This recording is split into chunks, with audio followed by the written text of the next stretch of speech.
pertanyaan berikutnya datang dari Bapak Rudi dari Bogor. Ya. Mohon informasi ataupun arahan ataupun solusi bagaimana caranya mengatasi kondisi di mana setelah buang air kecil namun tidak dapat tuntas. Ya, tentu ada upaya fisik apa yang diminum ini kan. Nah, makanya anjuran untuk memperbanyak minum air putih itu bagus. Sebab air putih kan tidak menimbulkan bekas-bekas ya kan. Sehingga kalau buang air kecil itu bisa lebih tuntas, bersih, serap, kan begitu ya. Itu satu tentu ya. Kalau sekarang sedang mengalami itu berarti kan memperbaiki pola kita minum ya kan. Pertama air putih mungkin kadarnya juga kan sampai berapa liter dalam sehari itu 8 ya. Ya, seperti itu. Itu supaya sehat. Tapi kalau dalam saat ini ya belum ya dan ternyata masih tidak tuntas lah begitu. Begitu. Dicontohkan oleh Rasulullah SAW dalam arahannya kepada Ali bin Abi Thalib, termasuk Ali bin Abi Thalib dia mengalami hal yang seperti itu ya, buang air kecil tidak tuntas ya, ada ujungnya gitu, ada tidak tuntas, maka jangan terus wudhu ya kan, tapi diselesaikan dulu sedapat mungkin dengan cara tadlik, diurut ya kan. Ya yang sebisanya, tidak juga terlalu semangat nanti luka ya kan. Jadi sekedar ya kita itminan bahwa sisanya itu sudah ya kan begitu. Nah, dan juga karena cara kita buang air itu lebih sehat kan, tidak duduk tapi jongkok. Nah, terbukti itu. Ya saya juga mengalami begitu. Iya, jongkok itu lebih tuntas daripada duduk. Nah, cuma kita manja sekarang ini, malas kalau jongkok ya kan, takut itu. Tapi lebih sehat itu jongkok karena memang akan lebih tuntas begitu ya. Setelah itu baru kita wudhu ya, insya Allah lebih itminan. Seandainya pun ya masih ada itu ma'fuun anhu, dimaafkan karena la yukallifullahu nafsan illa wus'aha illa ma'ataha. Ya, Allah ba'da usri yusra. Allah memberikan kemudahan setelah tadi ya ada kesulitan sedikit, ya udah karena sudah berusaha dan wudhu sudah tuntas gitu, udah ya sholat ya kan begitu. Jazakumullah khair. Pertanyaan berikutnya dari Bapak David ya dari Pekanbaru ya. Saat sholat subuh berjamaah imam membaca doa kunut, apakah makmum juga ikut membaca atau mengaminkan aja atau bagaimana? Ya, ini saya mengajak, jadilah kalau imam jadi imam, kalau makmum jadi makmum yang cerdas. Ya, yaitu kalau ada pilihan pahala, mana yang lebih banyak, mana yang banyak, tentu saja orang cerdas memilih yang lebih banyak, kan begitu. Nah, berdoa itu tentu lebih banyak kalau berdoa untuk jamaah. Allah maghfirlil muslimin wal muslimat daripada Rabbighfirli wali walidayya. Ya, jadi segotnya ya diganti dari mutakallim wahdah menjadi mutakallim ma'al ghair. Rabbanaghfir lana wali walidina atau wali walidaina begitu. Nah, ini ketahuan kalau orang itu agak anani, agak egois ya. Dia berdoa untuk dirinya tapi minta diaminkan oleh jamaah, itu ya mungkin karena kurang paham ya kan. Jadi kalau tadi soal kunut tergantung imamnya baca kunut ya Allah yumahdina fi man hadait, baca kita aminkan, toh sudah mengajak ya Allah bimbinglah kami semua ya sebagaimana hamba-hambamu yang telah engkau beri bimbingan, wa'afina fiman afait, dan berilah keselamatan, kesehatan, kan begitu. Ini sangat kontekstual ya kan. Lah justru ketika diajak bareng-bareng lah kita tidak ikut, ya kita yang nggak ngerti kan begitu ya kan. Toh itu ya semua sepakat bahwa kunut itu apalagi dalam situasi sekarang itu dianjurkan. Sebab turunnya wabah pandemi itu nazilatun minan nawazil, termasuk ya kejadian yang tentu saja luar biasa, bahkan ini menjadi krisis internasional. Ya, siapa yang mengatakan ini tidak luar biasa? Ya, cakupannya luar biasa, makhluknya juga tidak kelihatan, ya kan? Ya, jadi setiap orang itu ya rawan ya untuk kena. Ya, berita terakhir kan Gubernur DKI, ya kan, beliau sendiri mengumumkan, ya kan. Jadi padahal tentu pengamanan dan lain-lainnya sudah, lagi-lagi karena memang mungkin terlalu kecil, ya, tidak terlihat. Oleh karenanya menjadi penting bagi kita sangat waspada dan sangat berhati-hati itu terkait dengan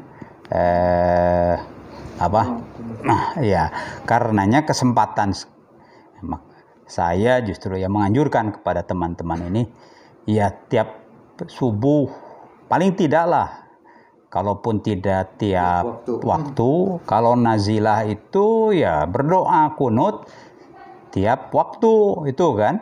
Ya, dicontohkan oleh Rasulullah SAW, beliau memimpin doa kunut sebulan itu kan, ketika ada tentu musibah, ya kan. Lah kita ya mungkin ya agak malas sedikit, ya udah waktu subuh lah begitu. Ya, kita yang kebetulan waktu itu tidak jadi makmum, ya, tapi makmum, imamnya mimpin doa kunut, ya kenapa nggak ikut, ya kan.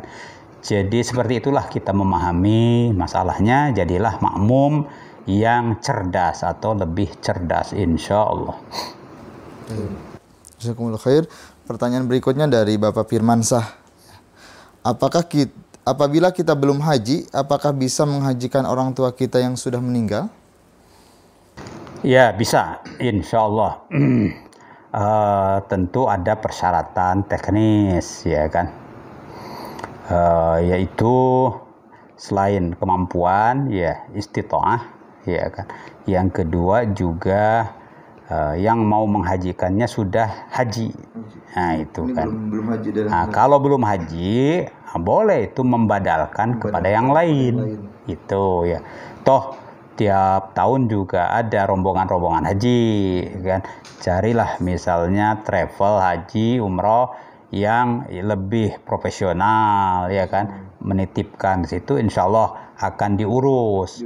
Bahkan mungkin sejadi tanah air sudah disebutkan, Bapak Fulan ini yang badalnya, ya, sehingga ada sertifikat lagi kan begitu. Jadi itu tentu saja boleh dan sesuatu yang bagus, ya. Rasulullah SAW pernah didatangi oleh seseorang.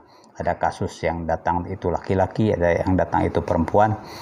Ya Rasulullah, ya, ibu bapak saya itu kena kewajiban haji, gitu kan. Keburu wafat, keburu meninggal, kan. Nah, waktu itu kan belum istita'ah. Apakah ahujju anhu, dalam ayat lain anha, apakah boleh saya menghajikannya? Itu kan. Iya. Ditanya, kamu sudah? Iya sudah, gitu kan. Iya, ya sudah. Haji anha, laksanakanlah haji atas nama dia, atau haji anhu, laksanakan haji atas nama almarhum. Itu ada memang dua hadis sahih, ya, satu itu. Jadi itu terkait dengan badal haji, ya kan. Dijelaskan dalam hadis lain, ya, apakah si fulan sudah melaksanakannya? Sudah, ya, sudah. Kalau sudah bisa. Ada yang belum, ya, kamu haji dulu, baru berhajilah atas nama dia, almarhum. Jadi syaratnya istita'ah, yang kedua memang sudah menunaikan haji, kan begitu. Itu. Jazakumullah khair.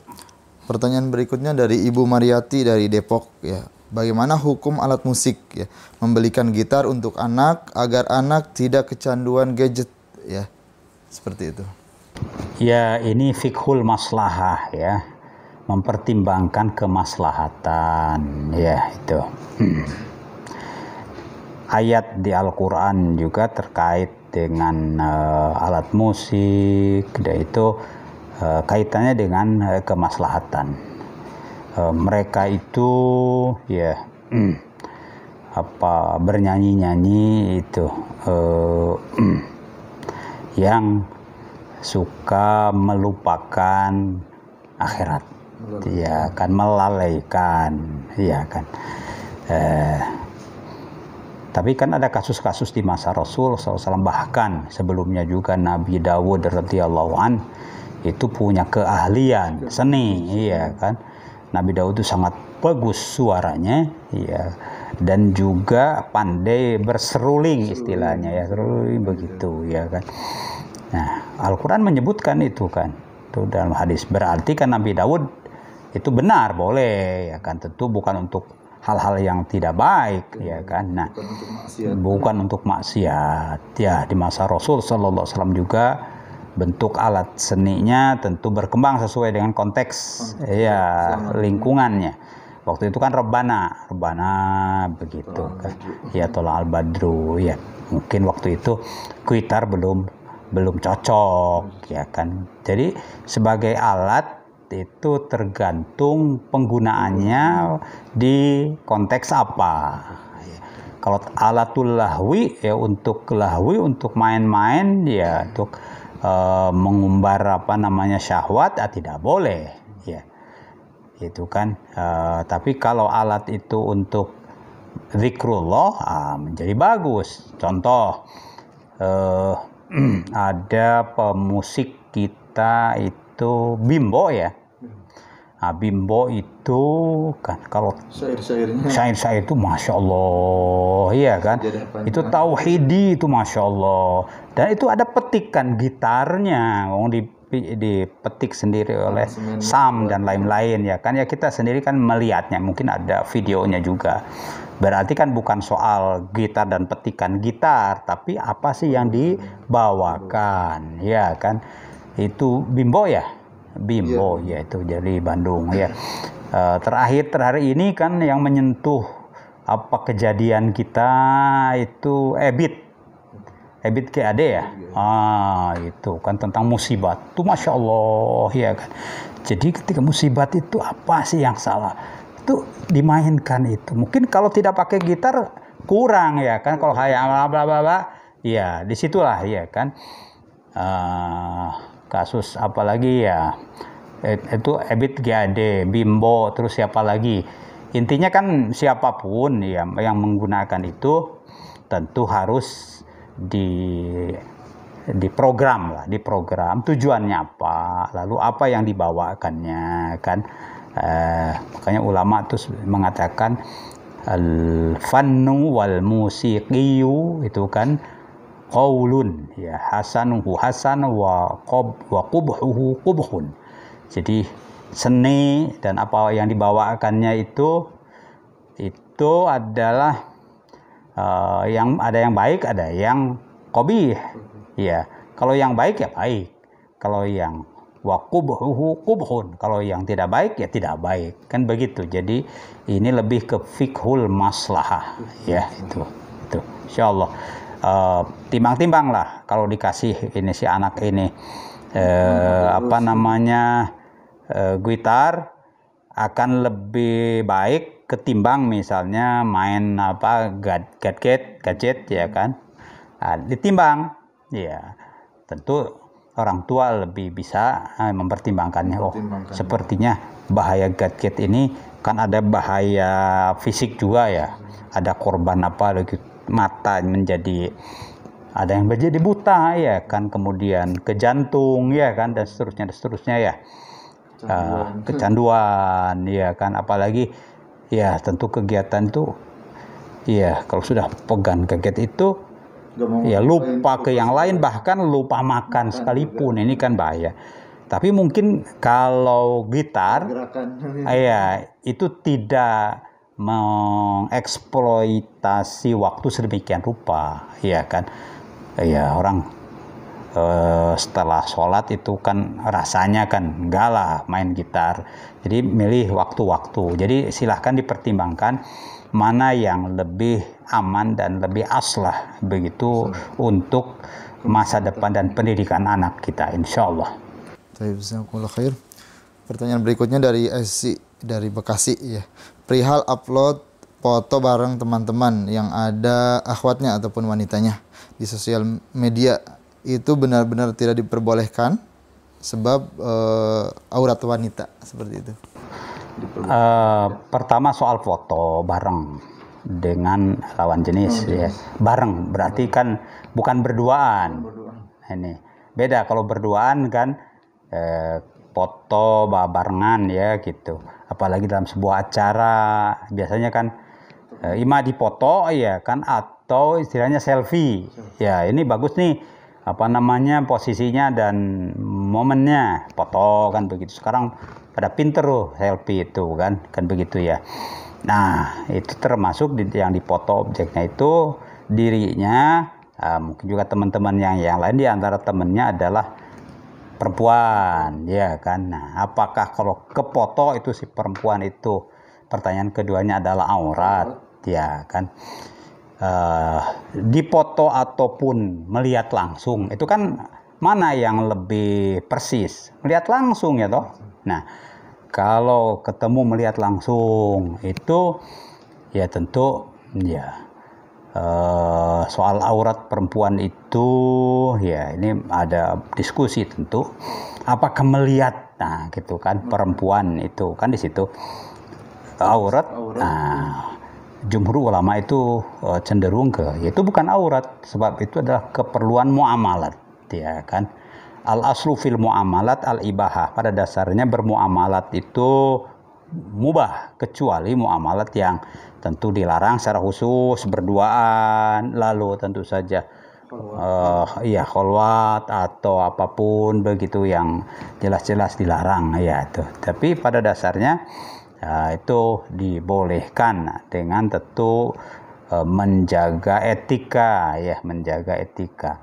Nah, kalau di foto ini ada maksud lain ya kan bisa saja terselip ini senang pada seseorang di foto ya kan. Iya, lagi-lagi kalau senang itu nggak apa-apa ya kan. Mau diucapkan juga nggak apa-apa ya tadi ya. Yang penting kan jangan diucapkan secara jelas. Iya, khitbah dalam bentuk khitbah. Kalau orang itu sudah dikhitbah, apalagi orang itu sudah nikah, baru di sini kan sudah berisi, artinya posisinya udah jelas, lalu ya didekati, itu tentu yang haram ya. Kalau tadi yang boleh itu kan masih terbuka, disimpan di hati itu boleh, bahkan kata-kata ta'rid itu juga boleh karena dia posisinya masih aman ya. Tapi kalau posisinya sudah makhtubah apalagi mankuhah sudah punya suami, tidak boleh ya kan. Nah itu ya main foto begitu lalu ya WA-an dan lain-lain, tentu itu ya muharram, diharamkan ya, karena jelas dampaknya itu akan negatif kan begitu ya. Tapi bukan masalah wajah perempuan itu haram, bukan ya kan, tapi karena itu tadi lanjutannya itu, efeknya itu. Wallahu a'lam. Baik, jazakumullah khair. Pertanyaan-pertanyaan yang masuk ke Majelis Al-Lunaka Islam Solusi Kehidupan telah dijawab oleh Syekhuna Syekh Surahman Hidayat. Untuk itu, untuk sementara waktu kita break terlebih dahulu. Assalamualaikum warahmatullahi wabarakatuh.